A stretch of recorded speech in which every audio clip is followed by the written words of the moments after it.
Is that any better?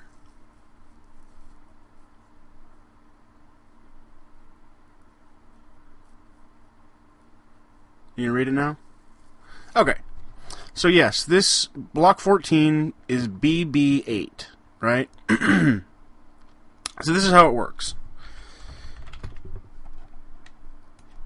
All of these numbers here, there's 3 characters in block 14. Every one of these, there's 14 blocks. Block 1 is 098, block 2 is 3E8, block 4 is 403, etc. So block 14 is subblock 1 is B, subblock 2 is B, and subblock 3 is 8. You can change those by radiating them. Alright, so here's what those numbers mean. And this is very simple once you understand it, but very complex when you don't. Okay, so it's a hex number, and this is how it works.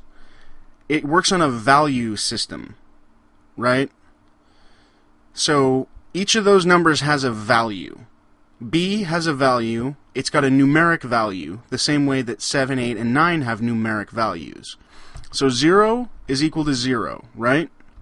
1 is equal to 1. You're following me there. 2 is equal to 2, 3 is equal to 3, 4 is equal to 4, 5 is equal to 5, 6 is equal to 6, 7 is equal to 7, 8, guess what? It's equal to 8, 9 is equal to 9. Now this is where people get confused. A is equal to 10. Once the numbers end at 9, the letters take over and continue on with the exact same value system. So B is equal to 11. C is equal to 12. D, 13. E, oh my god, guess what? 14. Okay, so that's how the block system works. So the basic way that it works for mutations and such, when you consider this, is you've got a block. Say your block is 4B3. Okay, this is a normal mutation, right? That's a normal genetic structure. But because the value of this is 4 and then 11 and then 3. Okay, so that's very normal. But where you get into mutation area, and also like 1, 2, 3, that's also normal, because that's 1, 2, and 3. Where you get into mutations is when you get into the extremely high numbers. This is just for basic Space Station 13 logic. I don't care how this relates to actual genetics. So when you take a number like, say that you have this base of 4B3, right? Which is 4, 11, and 3. So we'll leave the 4, 11, 3 there. And I'll show you this in practice in a minute. If you radiate the first block, 4, until it is a D, then this 4, 11, 3 becomes 13, 11, 3. Okay, so you've got 13 and 11, and then 3, you radiate that one until it becomes an E. Then you've got 13, 11, 14. So what that means is that they're extremely mutated, and what will happen is if you bump these numbers up to something that looks like this, like FEF, then whatever is the genetic mutation in that block will present itself. Now, for the purposes of Space Station 13, being a monkey is considered a sort of genetic mutation. So, back to what we were doing. BB8. Now remember, look here, that's 11, 11, 8. To turn this from a monkey into a human, then all you have to do is turn the B's from letters into numbers. You have to make them sub 10. Alright? So that's all I'm going to do here. I select that one, I radiate it. It turns into a C. That's worse. Radiate it again. It turns into a 7. That'll work. So we select subblock 2 after I scroll around with the text.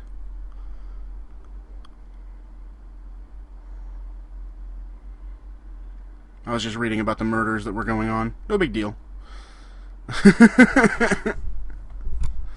And, yes, extremes on either end. Okay, so Here we had 748, I think it was. So when we eject the monkey from here, the monkey is now a human. Because we've made the range... Why do I have two mouses? Because one was recorded in-game and one is recorded live.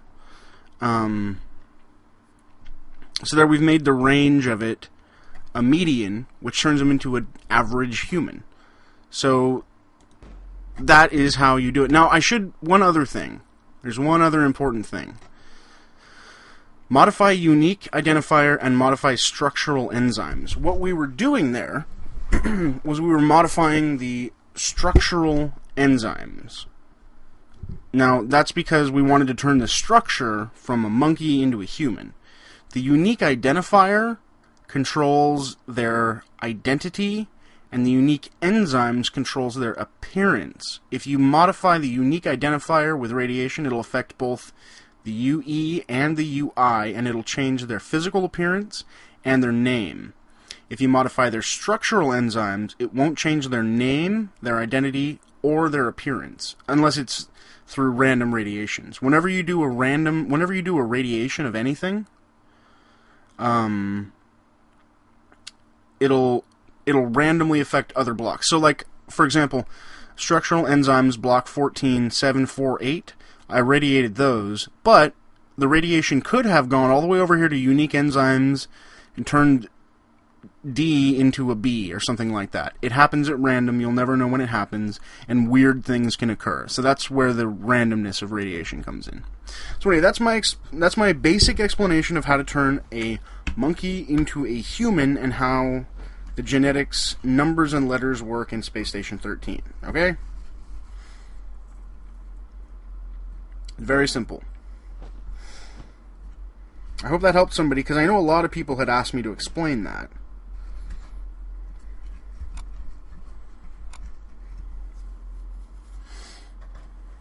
So, once you've made a monkey into a human, take a buffer of their structural enzymes, because you can use that as a clean, unmutated copy of someone. Sometimes they'll be mutated, but it's very rare. It's very rare. But sometimes they will be mutated, and hilarity can occur. Hey, Mookie. I'm doing alright. How are you?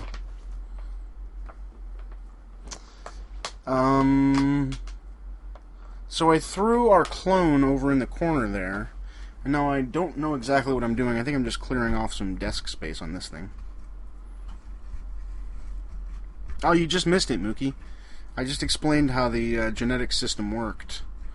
You'll have to watch it another time. I always like to make extra room up here at the top.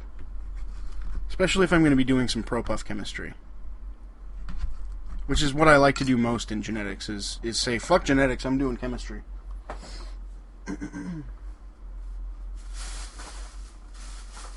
Alright, I'm cleaning off my desk. So I think what I decided to do here is throw her back in there, into the genetics machine, and start randomly radiating blocks. Now, unfortunately, I didn't realize where the recording area was on this, and, okay, you can see what I'm doing here. A little bit. I might move it again, I don't know.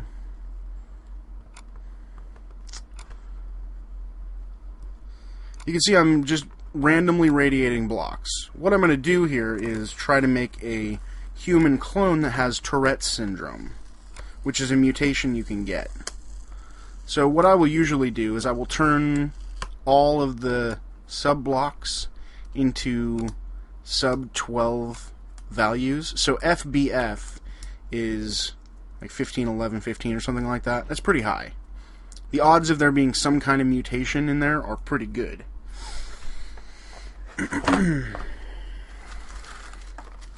Alright, I got my desk clean, we're good.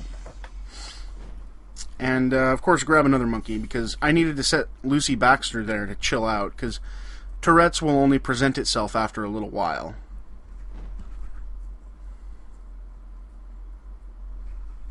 I think it's a waste of time dragging N2 in.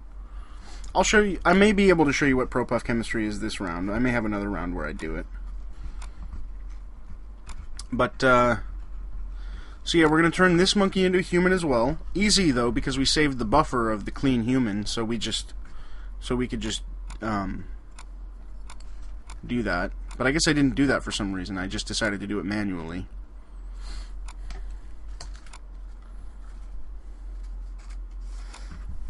Yeah, I know. I never should have told people about that on live stream. I should have just shown them instead of telling people about that. But it's still one of my favorite things to do, even though everybody does it now. So I'm turning this into a new human, and I'm still waiting for Lucy Baxter to start emitting some kind of symptoms, because we did mutate her randomly.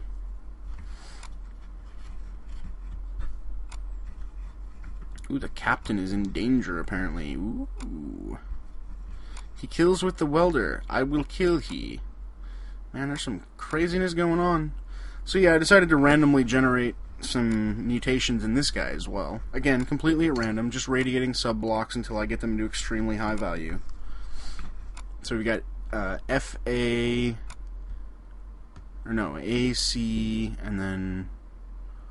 I've got to change that 5 into something. Yes, Dylan. Hundreds of them. And worse stuff. BAC. There we go. Blood alcohol content. That's our... We turned him into a dwarf from Dwarf Fortress with green hair and a yellow beard. His name is Axel Plankchest, and he looks hilarious. He looks like a Monkey Island character.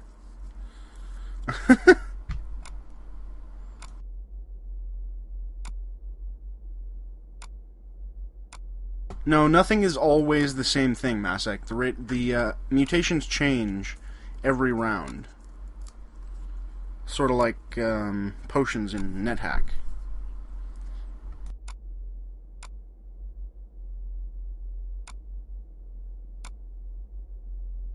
You can see there I'm modifying block 8, but I'm pretty sure I'm going to get Tourette's out of this one.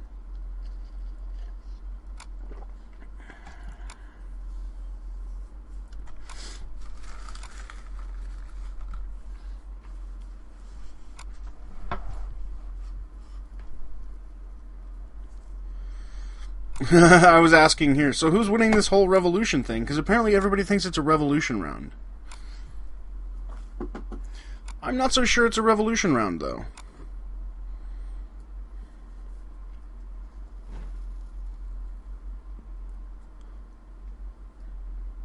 Alright, so we've mutated a couple of monkey clones, and we're going to let them cook for a little while. Always a good idea to use a screwdriver on your Doran genetics. Okay, 2 things. Here we go. I just used a screwdriver on this door. You can see the panel here is open. What that means is that if anybody tries to open this door, not only can they not open it, but it has a chance to shock them and electrocute them. So it's a good defensive thing. Also, Lucy Baxter stammers tits! So, we've got Tourette's on Lucy Baxter, and I was excited about this. So Tourette's is successful. Grab Lucy Baxter, throw her back in the machine, and then take her structural enzymes and put them in buffer 1. Rename the buffer Awesome in case anybody wants to give themselves awesome DNA. Don't name it Tourette's, they won't do that. But if you name it Awesome, they can. Yes, AI can electrocute doors, Larian. So take Lucy Baxter, throw her up there, and then we're going to take Axel Plankchest and throw him in the machine and give him Lucy's buffer. Transfer that to him. Give him some rejuvenator so he doesn't die.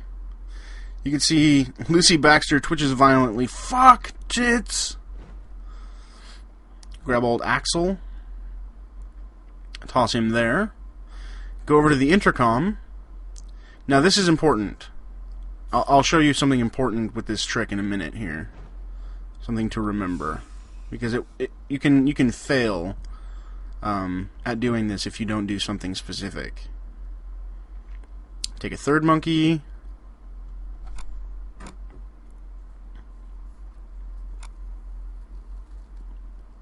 Transfer Lucy Baxter's genetics into him. Now we have... I don't know what this guy's name is. Nick Robinson. Lucy Baxter's cunt, cunt. Okay, so turn on the microphone, but look at the frequency. Okay, radio frequency for the general frequency for the station is 145.9. The intercom frequency is 144.5. I'm not exactly sure, but I'm pretty sure that that means that it won't broadcast to everybody on their headset radios. It'll only broadcast to other intercoms. So if you change it to 145.9, it should broadcast to the radio headset channels. I think. Not 100% sure. So there we go. We got 145.9. Engage the microphone. Step away. And enjoy.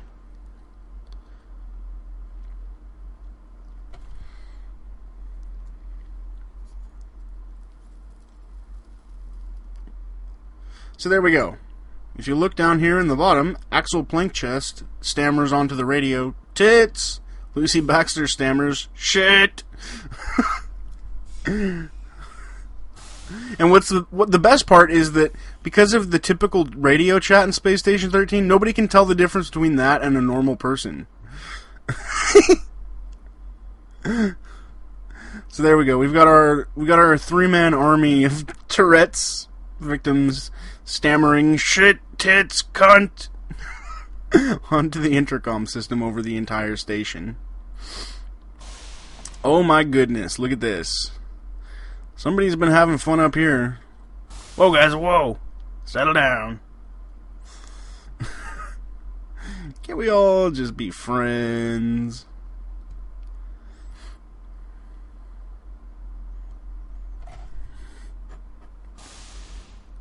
I kill because they kill. No, don't kill. Love and huggles.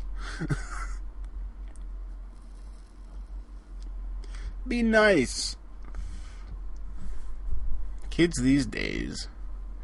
Your blood will placate Shiva. Apparently Superfly Funkatron and Pootrick Buttsman are having it out up there. I can't tell if they're having sex or fighting. Oftentimes in this game, they are the same thing.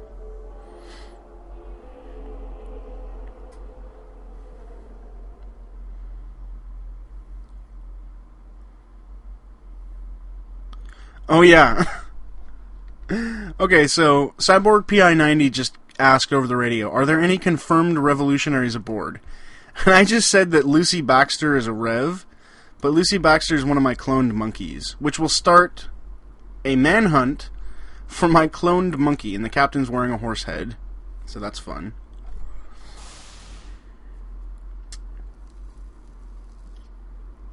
I wanted to see if I could get maintenance access, but not gonna happen. No head of personnel.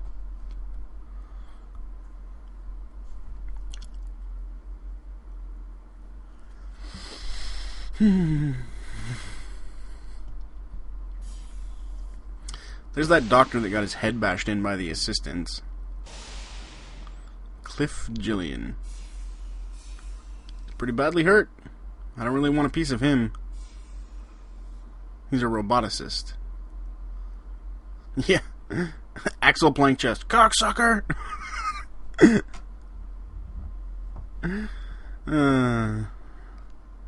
So yeah, this is typically where I sort of like give up on... Oh yeah, you can get electro packs and put them on people's backs and then shock them, but...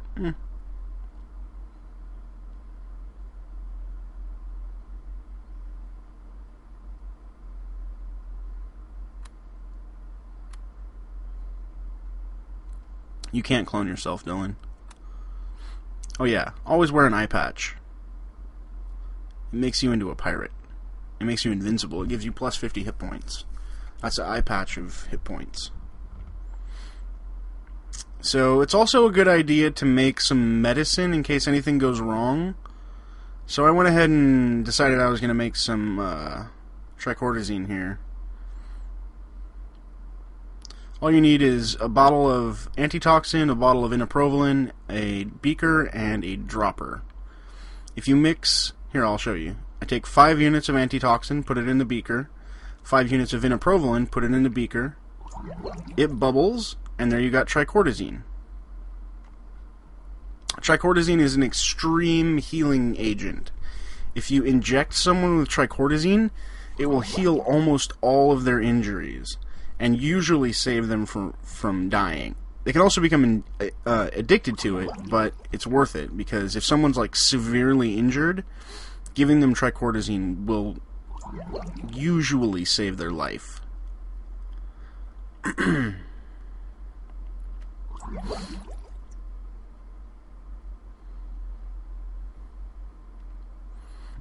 Piss, cocksucker! They're all just standing up there twitching and screaming.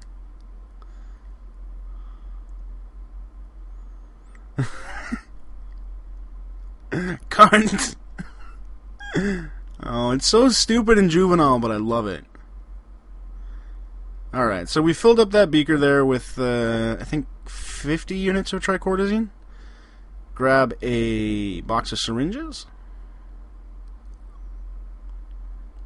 Lucy Baxter stammers, "Motherfucker!" Yeah, Mookie, it's good. So just grab a couple of syringes, fill them up with tricordazine, either for yourself or for someone that you like. Always set it to inject before you put it in your backpack. And hey, we've got a guy! Detective Ken Klepto is here with a corpse.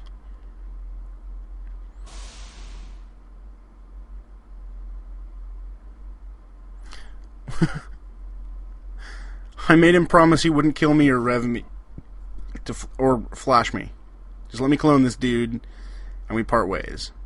Ken Klepto promised. Dealio. It's good to be suspicious. Scout's honor, he says. I don't believe you. I'm being a dick to this guy. I'm just like, no, I'm not going to clone this guy. Prove it. Do a barrel roll. I told him to do a barrel roll or I wouldn't clone the guy. So he left.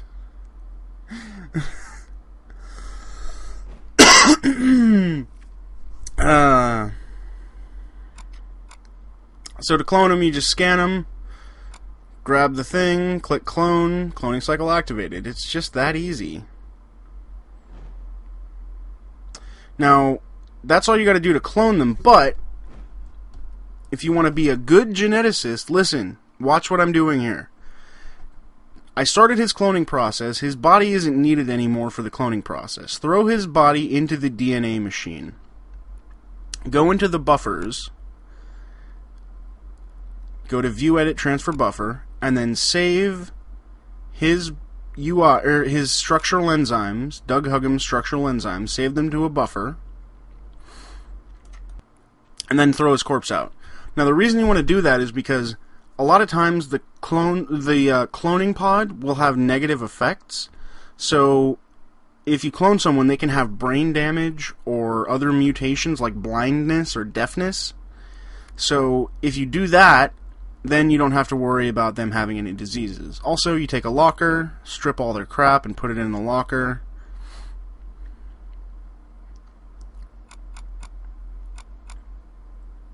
Drag the corpse out of the locker, and then close the locker. So all of his stuff is in the locker. I've got a clean buffer of his DNA, and whenever he gets out, he can just grab his stuff and get a clean buffer of his DNA. So it's really that simple. That's how you want to be a good geneticist. When they come out of the cloning pod, give them Alkazine pills, and then give them their own DNA.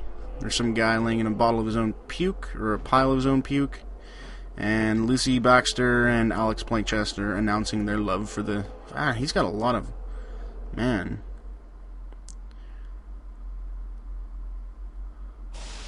Tim Martin slurs something completely unintelligible. He's just rolling around on the ground drunk. So one thing I wanted to do was, I noticed that that guy I cloned was naked, or not naked, but didn't have a backpack and didn't have a radio. You can go up here to, this is assistant storage, you can get an extra radio and an extra backpack out of these lockers. And it takes a while to clone them, so that's how you be a good geneticist. Clone them, take a sample of their DNA, then make sure that they've got a radio and a backpack when they come out. Give them some Alkazine, give them their DNA, and send them on their way.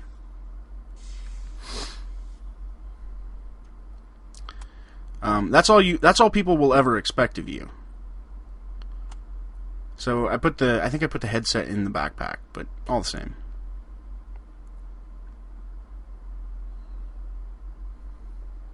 Yeah, at some point, it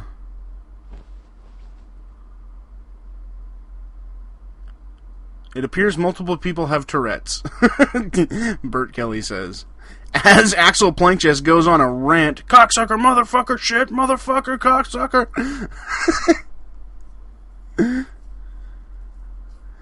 Yes, they definitely know what's going on, too, so.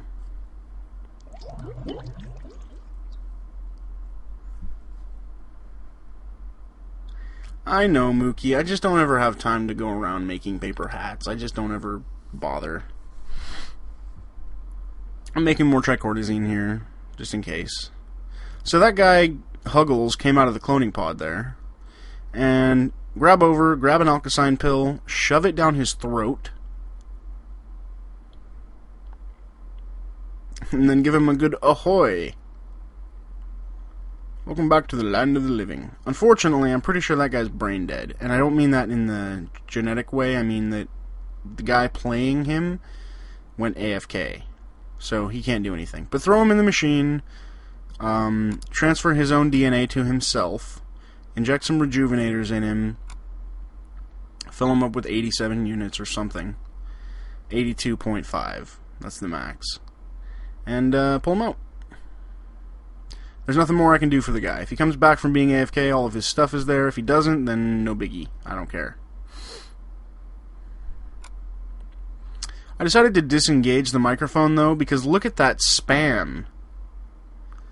People were fucking starting to notice. So I decided, just to be safe, I'd turn it off for a minute. I didn't want to piss people off too much. Murderer at disposals. They're saying that there's a changeling on board. Somebody found a husk. Changelings will drain the blood and flesh out of a person and leave a husk of a person behind.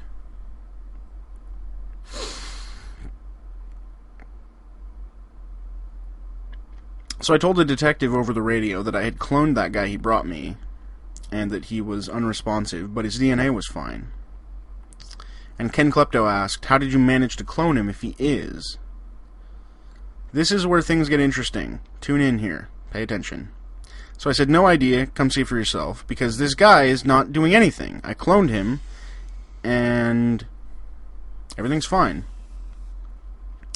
So there's Ken Klepto. I decided to let him in because I wanted to show him that...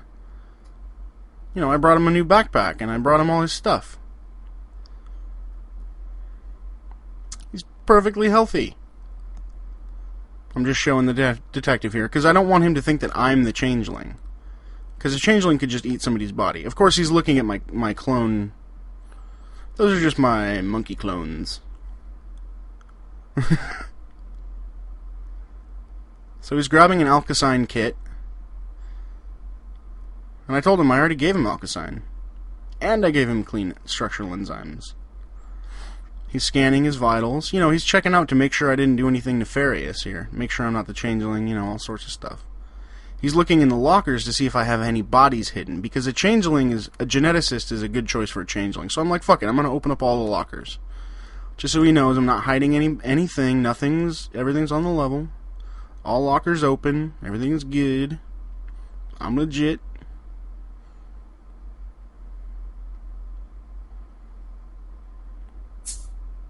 Klepto, right there, just used a pair of wire cutters to deactivate a security camera in genetics. Ken Klepto has deactivated security camera. You can hear it. I don't know if you guys could hear it, but I could hear it. And as soon as I heard that, run. Now those little green things there are changeling spit acid balls. If those hit me, I'll immediately become unconscious and my face will melt off. So I went outside those doors, the balls got caught outside the doors, and then I ran like a mad bitch. Stop for 1 second, yell over the radio, Ken is a changeling, Detective is a changeling. There you go. That is awesome. It's very difficult to get away from a changeling and survive. As soon as you're safe, just start. Now, here's the thing that's funny. Here's what's hilarious about this. This is great. You'll love this. 2 things. 1, he can't open those sliding doors to get out of genetics through the front door. 2, the only other door is the back door, and I used a screwdriver and bolted it, and he can't get out of that anyway. So if he tries, he'll get shocked, and if he unscrews if he screws back the thing on, he doesn't have access. So he's trapped in genetics now, and I just got away and notified everybody about it.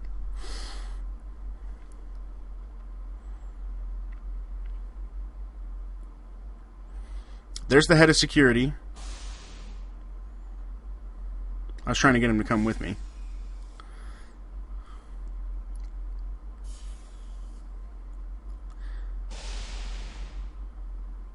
Trying to see if he's still in here without actually going in. Now, there's the cyborg. Now, the cyborgs will always go in first because they'll check and see if it's safe, because they can't be attacked by a changeling. Now, I know where he is.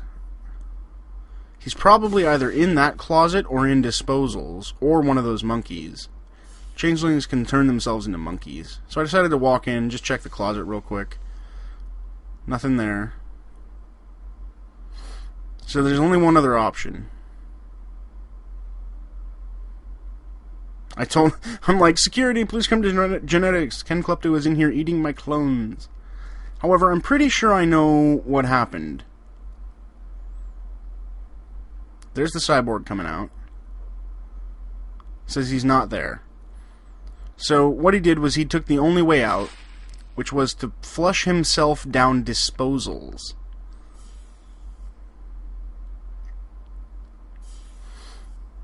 There's a little disposal bin right there. I'm going to go and check everything in here, because I'm paranoid as shit.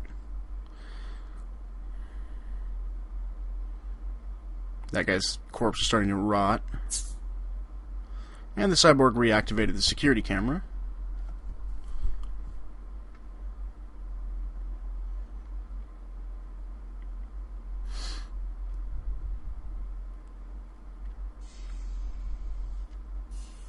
And now everybody's on to him being the changeling. I think that when he flushed himself down disposals, he got stuck there too, and they was fighting an assistant down there. Now, I wasn't there, so I don't know.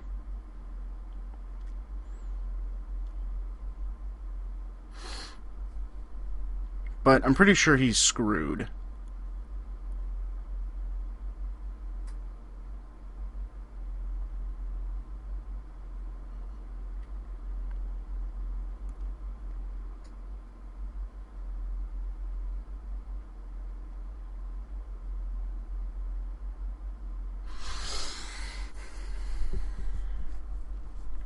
So, that's how you clone someone, how you turn someone from a monkey into a human, and how to make an army of people with Tourette's, and then how to avoid being eaten by a changeling.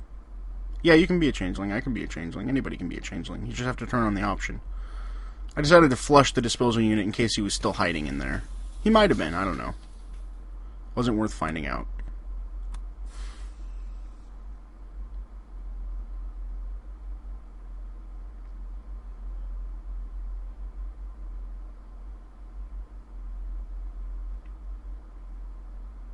Not you too. I don't know what that guy's doing in here, but pretty sure he's not a disposal.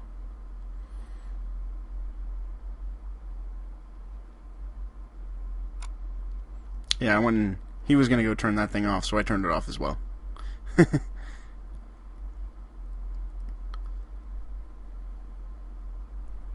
Now, I don't remember what else happens in this round after this.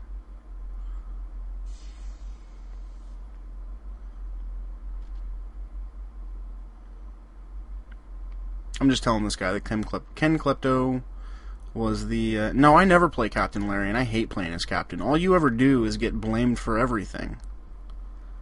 And you can't do anything. If anything goes wrong, it's your fault. And if you try to fix anything, then you're a traitor, and they'll kill you. And you're a target for everybody on the ship. Everybody from non-assistant traders to assistant traders to regular traders to changelings, vampires, everybody. Everybody. The captain is just a target for everybody. Because his ID card, you know. Everywhere you go, someone is going to try to knock you over, knock you out, take your card, and leave. No matter what. Of course we never did it. It's stupid. Yeah, and everybody calls you a comm-dom. Dang it.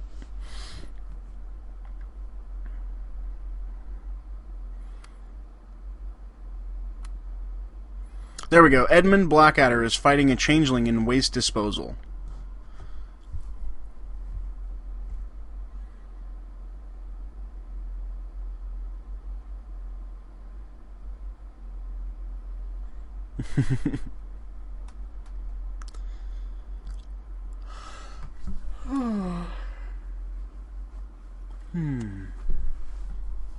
Good times. I'm going to let this go for a second. I'll be right back.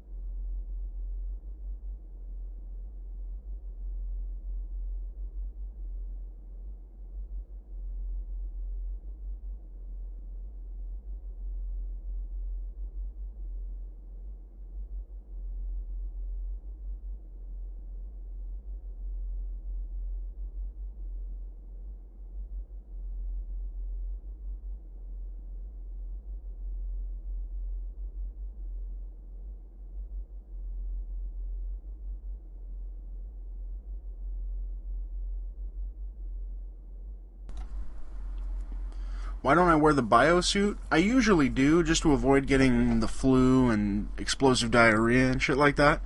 But the reason I'm not wearing the biosuit for this video is because I decided to put on a tool belt at the beginning of the video. And if you wear a biosuit and you don't have a oxygen tank, then it won't protect you from anything.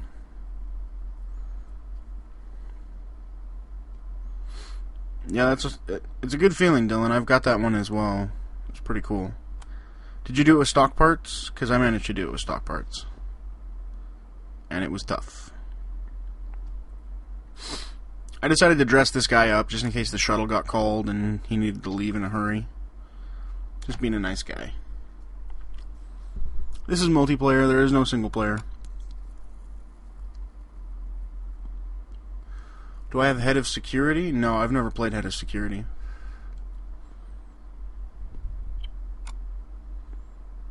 Well, I doubt Doug's a changeling.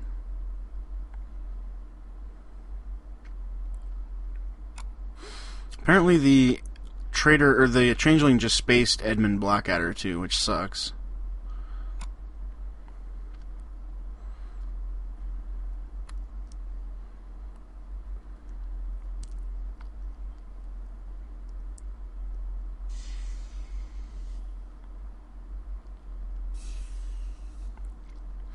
I'll probably do Space Station 13 after, or not Space Station 13, but I'll do some Kerbal Space Program after this, just to show you guys my rocket that can make it to the moon and back, because it's pretty crazy.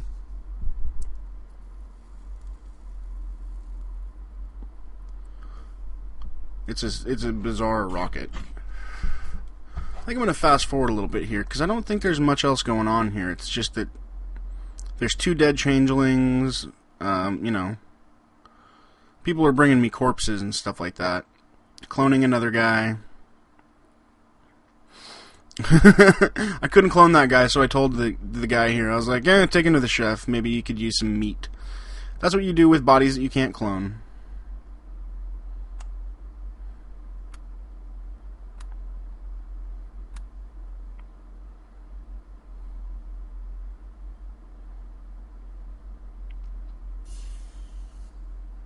Masek, to kill someone as a changeling, see these two tabs up here, status and commands? Changelings also have another tab that says changeling, and it has a list of commands in it, like spit acid, or eat, or stab, or whatever. Also, if you barehanded set someone to eat someone, they have to be dead. You set your intent to grab, and then you click on them over and over and over again, and eventually you'll eat them. You have to upgrade your grab to the point where you're like wrapped around them, and then you'll eat them. So that's how you eat someone as a changeling.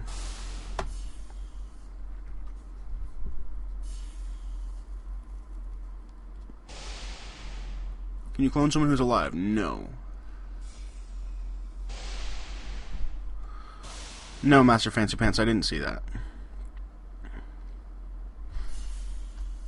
I haven't looked on Alex's channel in too long. I should check it out. And no, you can't clone somebody who's alive. Alright, so fast forwarding some more. There's a bunch of puke in the hallways, shit everywhere, dead people in handcuffs. You know. We had a blowout here. This was pretty funny.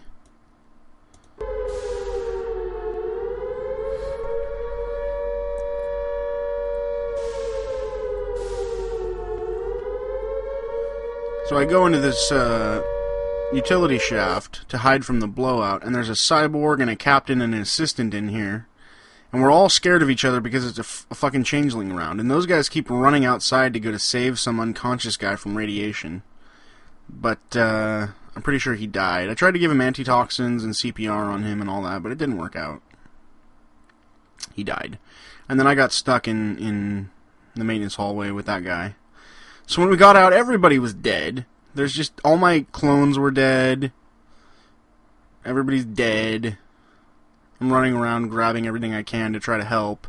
The cyborg charged up our ACP, and I started cloning people, as many people as I could. But the shuttle has been called. It's about 4 minutes. Yeah, we can see you, U812. And... failed to read genetic data from body necrosis. So at that point I decided, you know what? There's necrosis going on. Corpses are rotting. It's time to go get to the shuttle.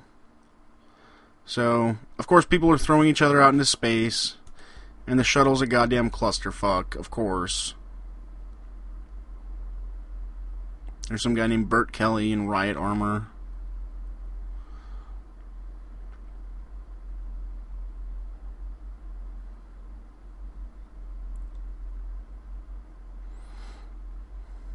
Oh no, I forgot. There's one other sad thing.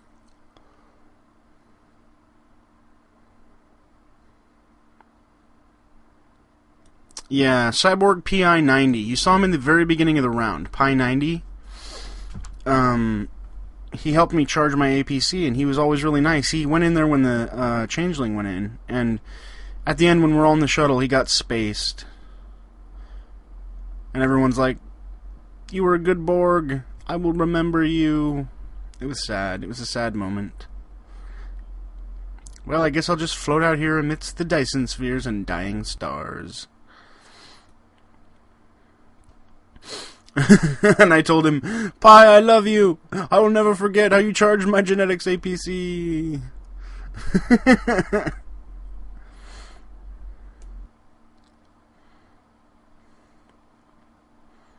He found a beacon in a station. And there we go. So, character destroyed. That was Ken Klepto beating you, I'm pretty sure. And we stopped the changelings. Neither of them survived. And there we go. That's my ultimate reward. Beating you. Egg Wrap Basinger, your survival instinct does you great credit. So, Egg Wrap survived until, well, of course, until the shuttle exploded. Which always happens. So there you go. Best compliment you can get is from someone that tries to kill you. What were the laws? Revolutionaries are not human. Well, that didn't help.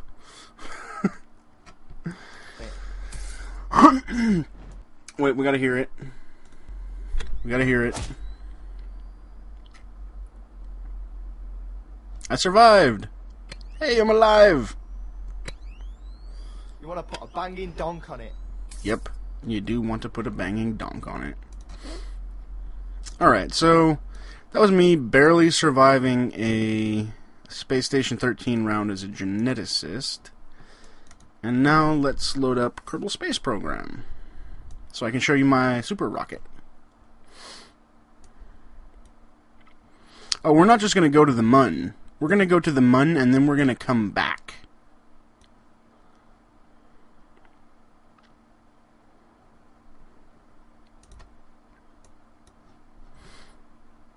Because that's what I've been working on. No more of these pansy rockets. This rocket is for real. Although it's not going to run very well because I still have the resolution turned way high up. I may have to restart it. But we'll see how it goes. Who knows, maybe it'll work out. You'll have to let me know how much lag there is, because I bet there's going to be a lot. So we want Space Efficiency 9, I think, is the one. It might have been 10. Let me look at 10.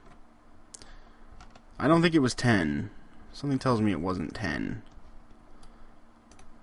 Space Efficiency 9 is...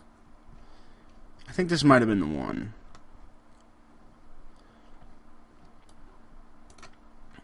I can't tell the difference. I thought it had 2 pods. No, it had the one. Alright, I'll just hope that these are working. I know it's solid... No, this is wrong. That should have 5 tanks. Did 9 have 5 tanks? 1, 2, 3, 4... No, only 4. Well, I'll just hope that... I think it was Space Efficiency... Maybe it was Space Efficiency 10 that was the one that worked. Regardless, this is going to be a clusterfuck. But it works. So this is Space Efficiency 10.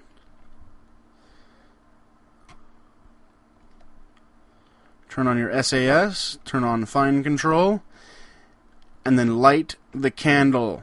I'll show you how to get to Mun orbit. There's a much better way to do it. Yes, it's lagging right now. It's lagging for me too. It's because there's so many rockets. Just hang in there. Clusterfuck of rockets. It'll settle down in just a second here once this first stage goes out. It's just a whole bunch of fire and smoke. And then...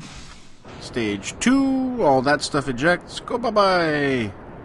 So this stage we start to slow down dramatically. Down to 70.6 meters per second because we're only running on 6 solid fuel boosters down there. Now these solid fuel boosters haven't fired yet. We need those to get us up to a nominal speed once we switch to liquid fuel. There we go. Now we're on liquid fuel with 3 solid boosters to help.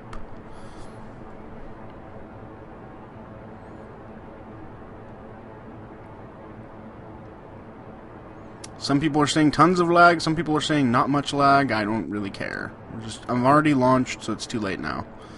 So once these solid fuel rockets burn up, jettison those, and now we're on liquid fuel only. So, what this rocket is designed to do is to burn way up. There's the Mun over there.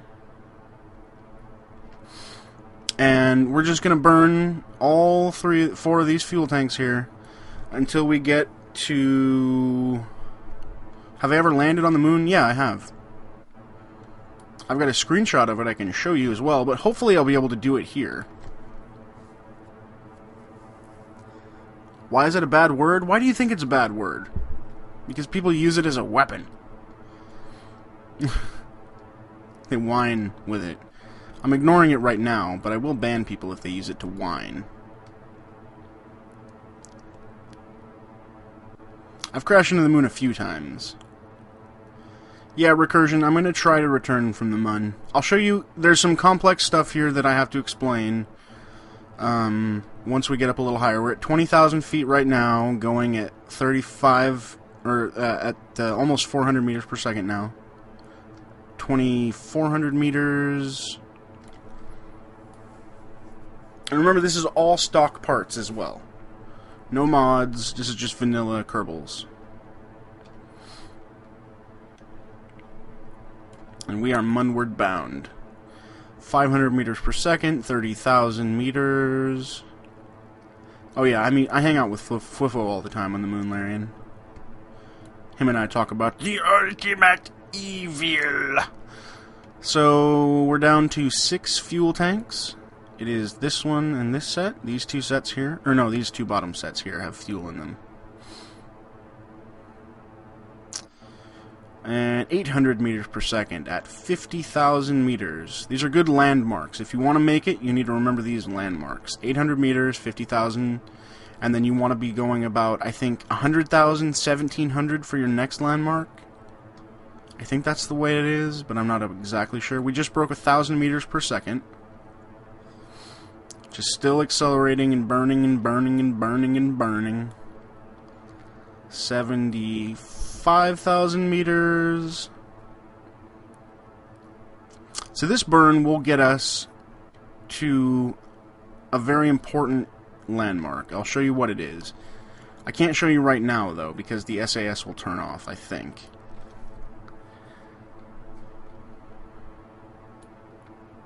That was luck. It was complete luck the first time I made it to the Mun. I don't know how the fuck I did it, because it's hard to do. But I've figured out a pattern to get myself to do it. Alright, so 1,600 and 120. Still burning. We still have over a half a tank of fuel left at 1,800 meters per second. 140,000 meters. 2,000 meters per second at 150,000 meters. Still going. Just don't even worry about anything else. Just keep on burning. Oh, I'm on 5X right now, Omega 13. There's probably a newer version, but whatever. Let's see here. 2,400 meters per second, 200,000 meters, and 2,500 meters per second. Now we're not worried about altitude anymore. We're just worried about speed. We want to get it over 2,800. And brake. So let's take a look now. Now, what I wanted to do here was get my apoapsis, which is this, to be 10.5 million meters, or 11.5 million meters away from Earth. We didn't make it, but we came very close. Now, what I want to do is another burn with this rocket here, and you'll see it grows. Oh shit! Oops! Oops, oops, oops. I overburned it. But, see how much fuel that took to make that much of a change here? There we go. We got it 15 point something, so we overshot it by about 4 million meters. This much fuel at this speed and altitude got us 4.5 million meters. So it's important to remember that. Now I can adjust it here, and I will just a little bit because I don't want it to overshoot that much. It's okay to overshoot it a little bit, but that's kind of extreme. Besides, it'll be more fuel efficient to adjust the apoapsis here than it will be to try to do it at a later burn. So there we go. That tiny little burn there got us down another 2 million or 1.5 million meters. A couple more. Now it's 12.3 and just another taste. 12.1. A little bit closer. And perfect. 11.7, the Mun is rotating at 11.4. So this is our rotation path. This is our orbit right now. This light blue line here is our orbit. We will go out on this line until we reach the apoapsis, and then we will return on this line. So what we need to do, though, is stop ourselves from crashing back into Earth. So I'm going to put it on time compression. We're going to go into warp mode. Speed up time a great deal here. Now, there's something really important. At any point in this ride here, we're coasting right now. At any point, you can use your engines and modify your orbit. But there's only one place you want to modify it at, and that's directly at your apoapsis. You can also do it at the periapsis, but in this case it would be embedded in the Earth, Kerbin, so I don't want to do it there. So what I'm going to do is scoot out without using any fuel until I reach the apoapsis, and then I'm going to do a controlled burn to try to get this orbit to be one that will actually be an elliptical orbit around Kerbin that'll allow me to continue to orbit for a while. So that's what we're going to do. Whoa! Settle down. Still cruising. Still cruising. A little bit closer. A little bit closer. So we're at the edge of our apoapsis now, and if we let this go, we'll just go straight back to Kerbin. No big deal. We'll go back into the atmosphere and land. However, we want to modify this orbit. So I'm going to go and... There's the Mun. That's our axis that we want. So I'm going to rotate myself along this axis here. Reset my SAS. And I'm going to do a burn right along this line, slightly inwards. It's going to be a relatively significant burn, though. Okay? So I'm going to do a little tiny burn, and you can watch. See this blue line growing here? You can actually see it growing out and becoming wider. But that's a waste of time, and it leaves me no control. So I'm going to do a big burn here. See that yellow thing? You want it to become about right there-ish. That probably won't be enough. But, yep, that worked. So now we've got an orbit around Kerbin. We'll continue along this elliptical orbit around Kerbin. However, our orbit intersects the orbit of the Mun. So if I put this on fast forward here...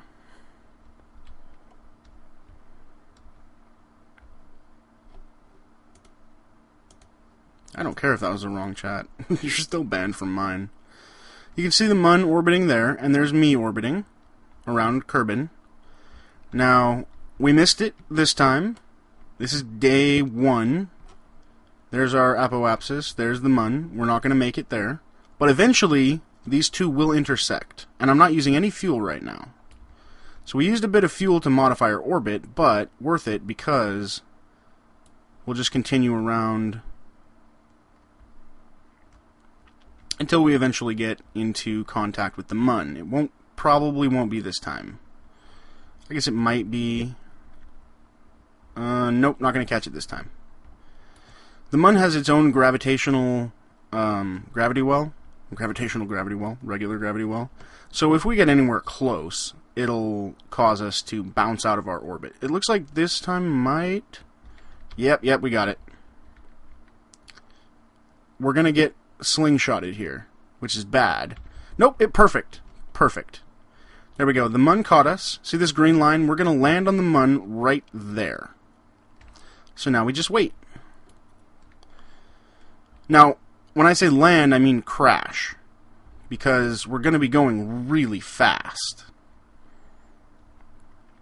This is day 4 of our little space venture here, but we've finally managed to get the Mun to attract us with its gravity well. And we're going to switch back to pod view.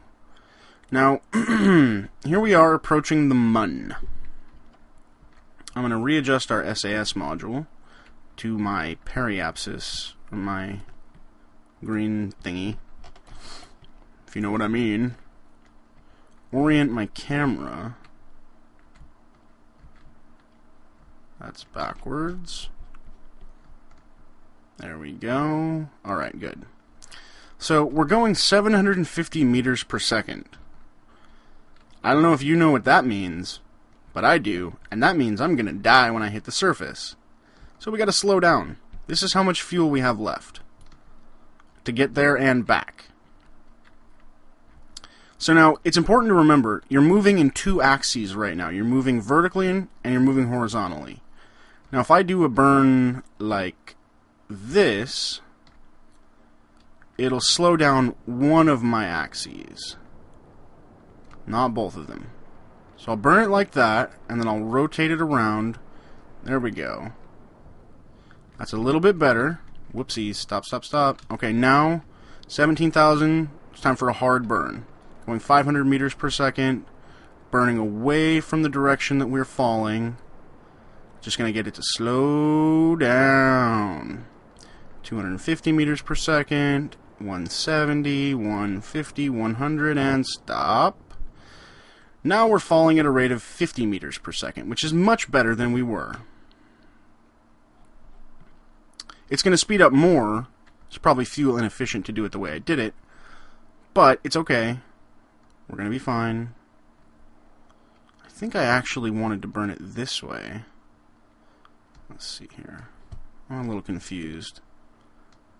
If I burn it this way, that'll burn towards the direction we are going? Or I need to...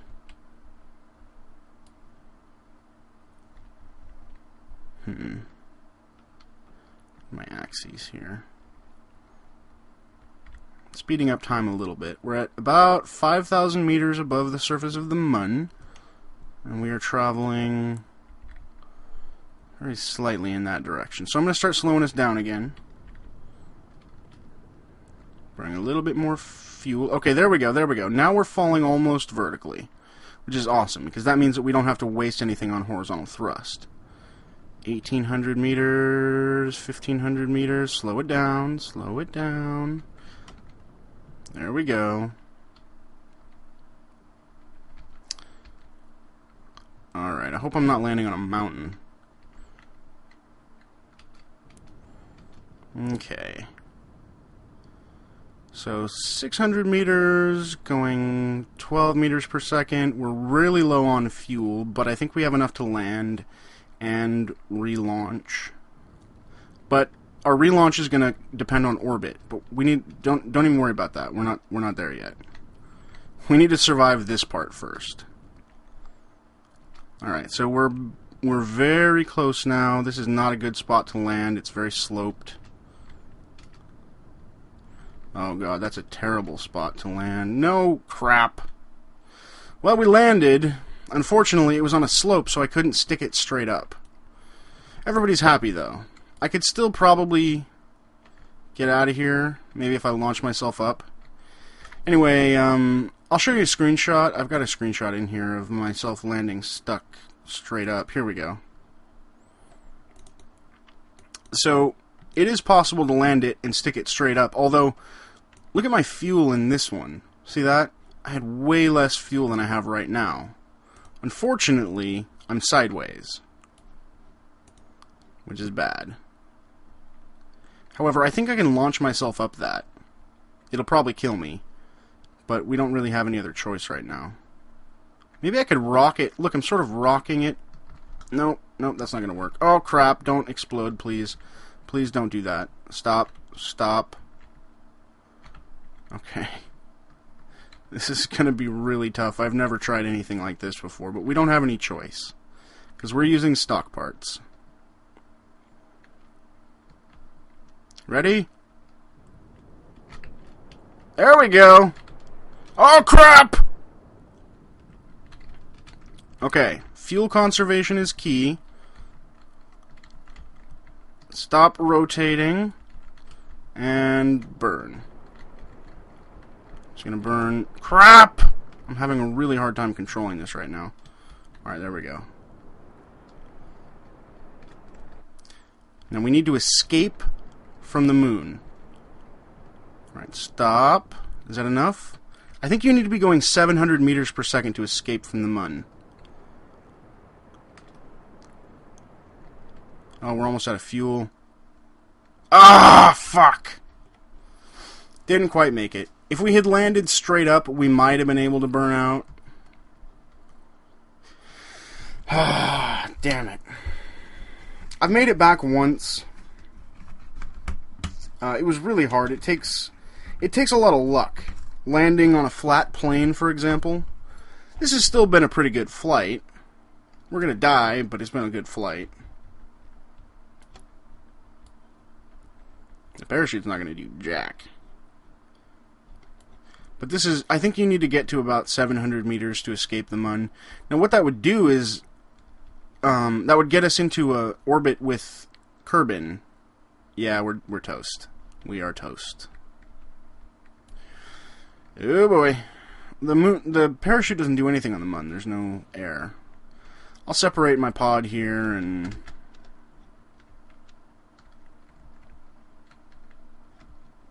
My parachute's activated, but it won't do anything because there's no atmosphere. I might have been able to do some more if I had separated my pod earlier, but whatever. We came really, really close. Anyway, that's my method. You saw my method of getting out of Kerbin atmosphere, getting up to space, having enough moon to make it to the Mun, and then enough moon to take off again. They're all really happy right now. They're just excited. They're not so excited right now. And they're dead right now. Right now they're dead. So yeah, it's a pretty efficient way to do it. I'll show you, now that I've shown you that, I'll go ahead and explain the craft that I used. So this is what's doing it right here. This thing, without this decoupler, I have enough fuel to make it to the Mun and back easily. Easily. However, if you remove this decoupler and you land on Kurth with this fuel pod attached, it'll either rip off your parachute or it'll explode and kill you on impact. So you have to have a decoupler. It has a total mass of 0.8, and this is how much it affects the spacecraft. Our burn with this craft right here gets us to 7.5 million meters above Kerbin. If I take this off, it'll get us to 15.5 million meters. 0.8 grams. Or 0.8 mass. That's not grams. 0.8 mass has that much of an impact once you've got something that will get you that high. Struts instead of a decoupler? I don't even know what you're talking about. It would weigh too much with the second pod, Cyber Viking. It wouldn't get as much initial thrust. Those milestones I told you about, 550 and then 100, 1500, it wouldn't hit those, and it won't make it out fast enough. So yeah, this is the way it works. All of these burn, and these exterior ones burn, and then these decouple and these decouple, and then these ones here burn on their own and then decouple. Then the liquid fuel engines go with these the solid fuel ones. All these burn on the first stage as well, and then after that the liquid fuels take over. You can't add another booster or another fuel tank. I've tried that.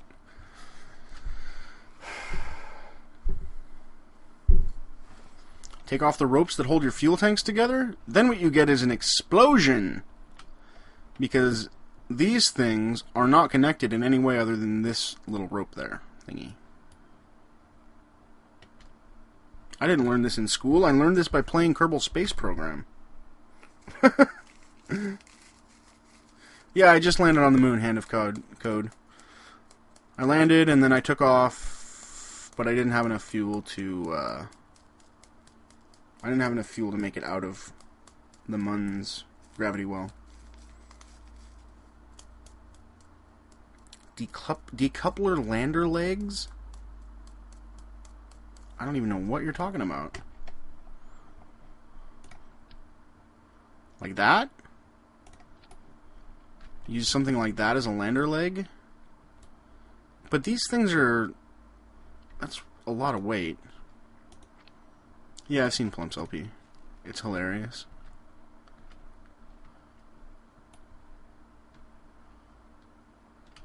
Yeah, I just have to land it upright, Cyber Viking. And the problem, the only real problem, is that it came down on a slope.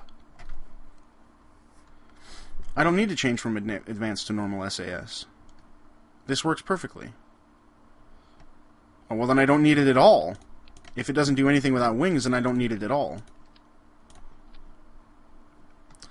We'll make it space efficiency 11. Let's see if that does nothing without wings. Let's find out, shall we? Why don't I use any mods? Because I wanted to see if I could do it without mods.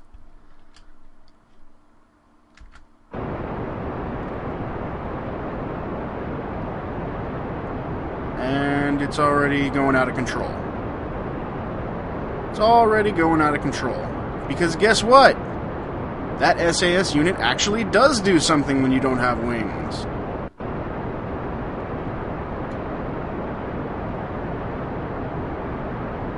Sorry guys. I hate to spoil that for you. It's a very common misconception that I'm gonna blow my spaceship up here. There we go. And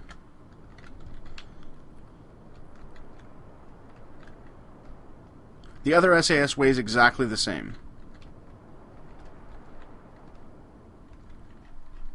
Let's go back to our launch pad. Oh boy, I'm upside down. Ooh. Settle down. Let's go land on the launch pad.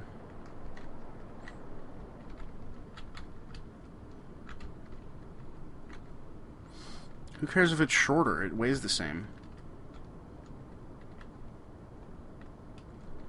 Yeah, I've got a parachute, but that's for pansies. I don't want to waste my parachute. Yeah, there's no point of a normal SAS there. I was just doing this to prove a point. The advanced SAS does do something, and it weighs the exact same as a normal SAS.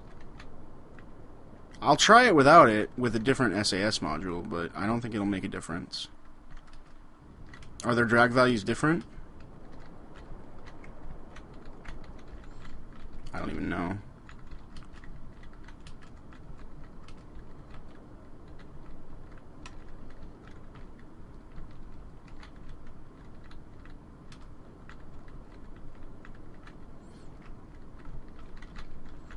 Sorry guys, I'm concentrating. This is tough. Whoopsie. Oh, oh, oh! That didn't work. But we lived! I've done it before. It's tough.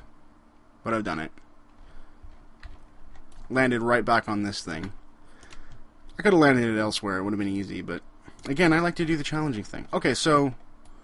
Let's take a look at those SAS units. 0.8 mass, 0.2 drag. 0.8 mass, 0.2 drag. No difference. But again, I'll just try. Just for the fun buns. Why would I want wings? It doesn't wobble. I have bars to stop wobble. Look. Right here. See? Yes, it's gonna lag right now.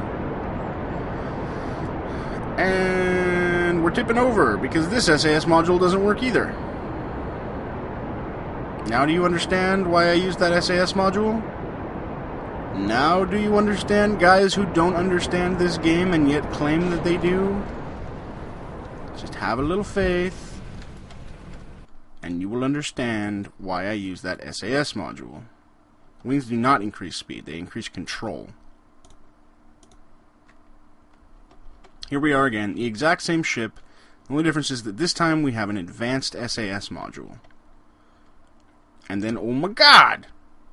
Guess what happens when we launch the same spaceship? It doesn't go all butt-fuck crazy because, oh my god!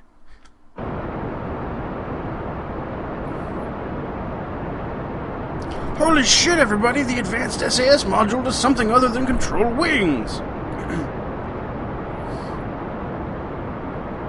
There you go. Now spread the word because there's a huge misconception about that. Almost everybody believes that. And it's completely wrong.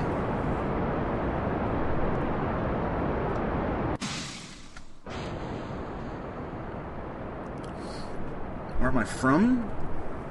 You mean where was I born, or where do I live? I'm done crashing into stuff, race guy. I'm done creating stupid things. I prefer to make efficient craft that are well designed well engineered, and do something. Like this one. This is a really easy one to get into orbit. I could get this into orbit and back without even flinching. Getting it to the moon and back, that takes a little bit of skill and it's difficult. But getting it into orbit and back is so easy. No, Freb, it would unbalance it to add a fourth. It's only balanced with a 3. No, I'm not gonna go back to the moon. I'm just gonna get into a simple orbit. I'll demonstrate the apoapsis burn again, because that's extremely important for fuel efficiency. No, Voodoo, I'm not interested in that. I know how to do that, but that'll give you an elliptical orbit. And it's inefficient. Sometimes I get tired of that onage burst. Not everybody knows that it's just an act for the lulz.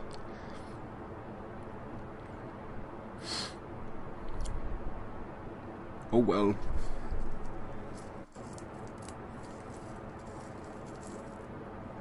I don't know if the sun's an actual object. I know you can...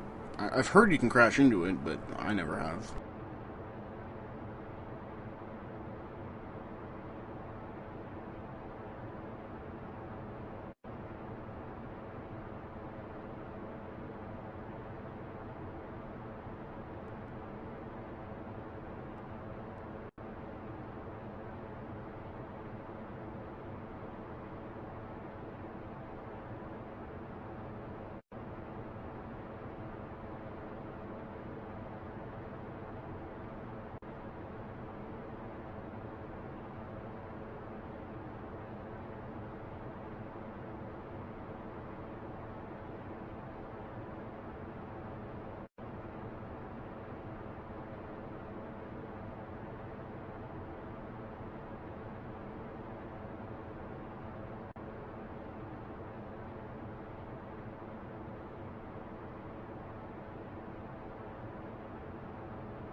Sorry, I muted my microphone. My bad. Yobi, when you did that, did you go through the mun in time compression, or did you go in through it in real time? Because I've gone through everything in time compression. I can go straight through the moon, straight through the fucking Kerbin on time compression, and it won't even notice.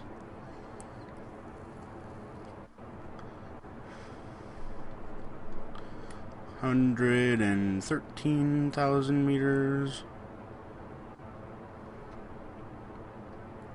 Yeah, the sun. I'm asking if you went through it on time compression or if you went through it on real time. The sun, whatever.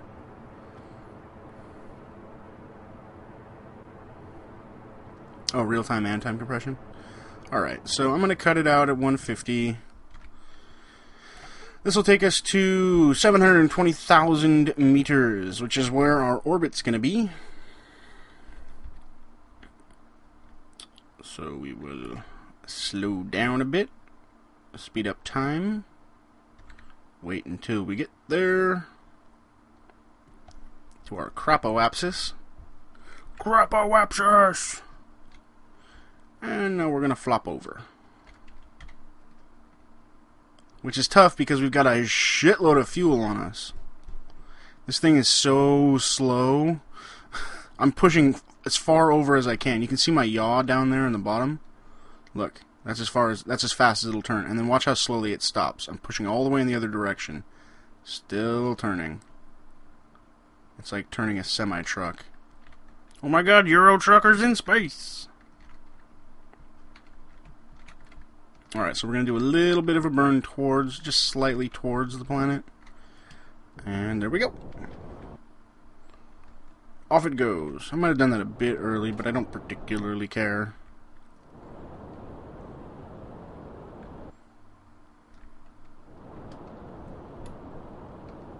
And it's got a shitload of fuel left, too.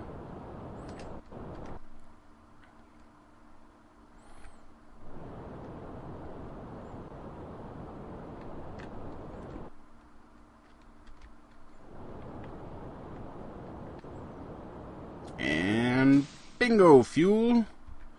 Nearly there. If you do it higher up, you can get more of an orbit out of less fuel. But I'm not particularly worried about it.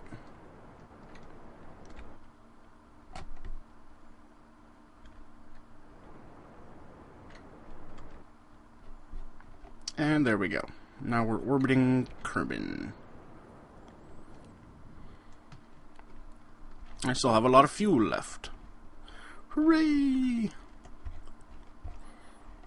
We're orbiting!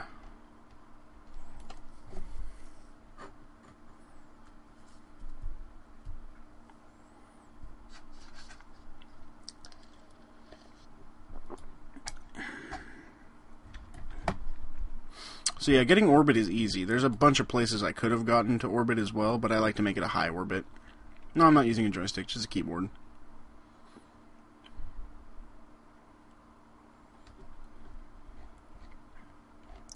Getting back is an issue.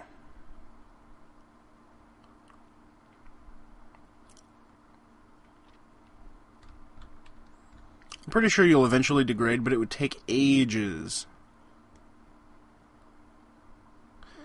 Yeah, I can do a counterburn. Let's fling ourselves out. Let's see if I can fling myself out into space. Let me see here. Whoop, whoop, whoop. At the periapsis.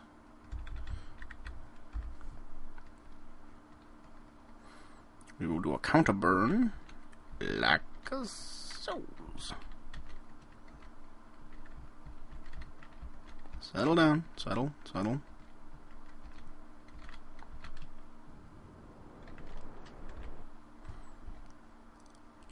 And that fixes our orbit. That makes it more more circular. So now we got a much better orbit, but which is cool. I mean, I approve of that. It also flipped our periapsis and our apoapsis. I think it might have actually flipped my orbit. The game's got a bug that does that sometimes.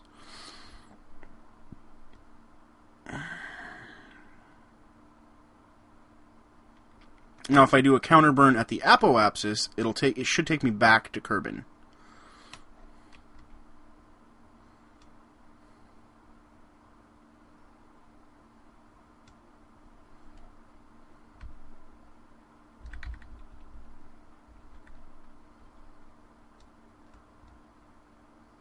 It should.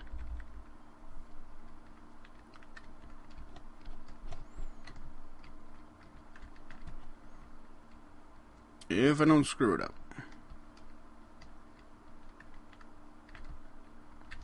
Yeah, retro burn and counter burn are the same words, necessarily. She's shrinking, she's shrinking, she's shrinking. And that's all we need. We're headed back to Kerbs. You could use more fuel. In fact, I think I will, just because I've got too much fuel and it's sort of a waste. So I'll use more. You could use this to make like a targeted landing if you wanted to land somewhere specific. I'll try to land on land if I can. Whoa.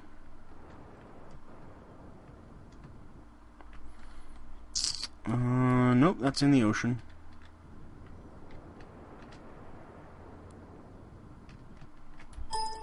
Whoopsie. I just clicked out of the thing. That's on land. That's right by the ocean. That'll do.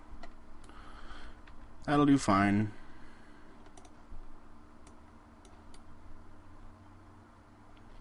Oh, no, it moved. I forgot the planet is rotating. It'll land us right in the middle of that. I guess I'm glad I didn't readjust it.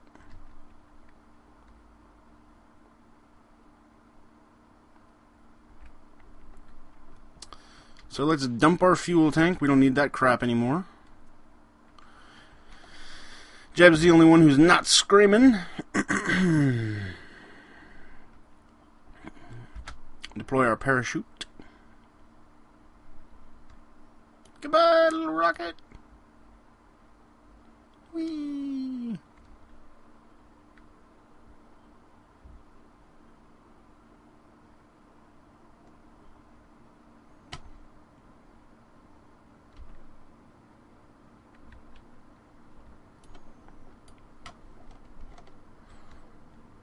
$3,000 and falling. Everybody's happy again. Because they think they're going to survive.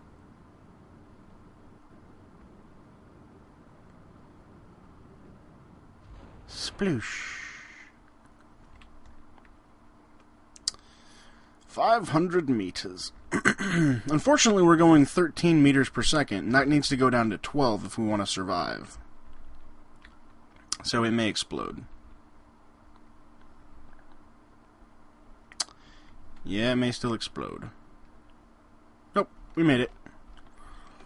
Hooray! That was a two and a half day mission. Or no, not 2.5. Is that a 2.5 hour mission?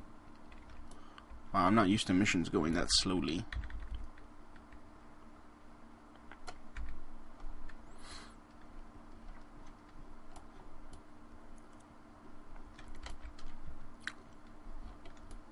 And now we roll. And we rolled. And we rolled so far. That's as far as we're gonna roll. Disco. They like it. They're smiling. Now, guys, I think we're done with the stream today. I showed you guys landing on the Mun and taking off from the Mun and landing on Earth, although not connected because I screwed up something. Oh, the landing. Yeah, that wasn't really my fault. I landed on the side of a mountain, so of course it fell over. It does have enough fuel to get escape velocity from the Mun if you landed on a flat surface. Like, if I'd landed on a surface this flat, we probably could have made it back.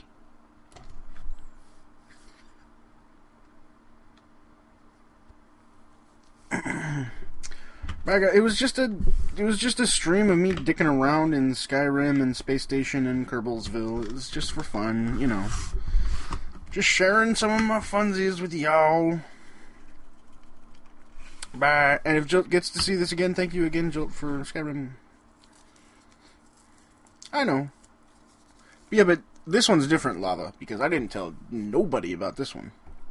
When's the next real stream? I don't know, probably next Saturday or something. If I do one in the middle of the week, then I'll do that. But tonight I'm gonna go watch the Ducks and USC. And if it's on right now, don't spoil it for me, because I will fucking ban you for life. I mean that. Go Ducks!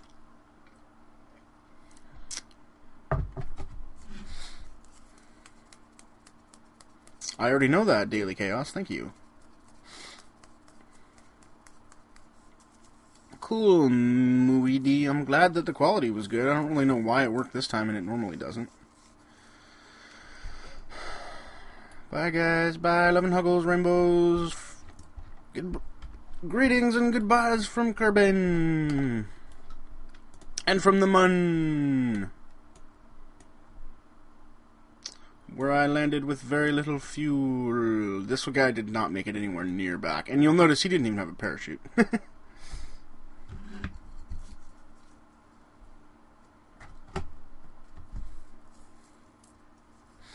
Bye.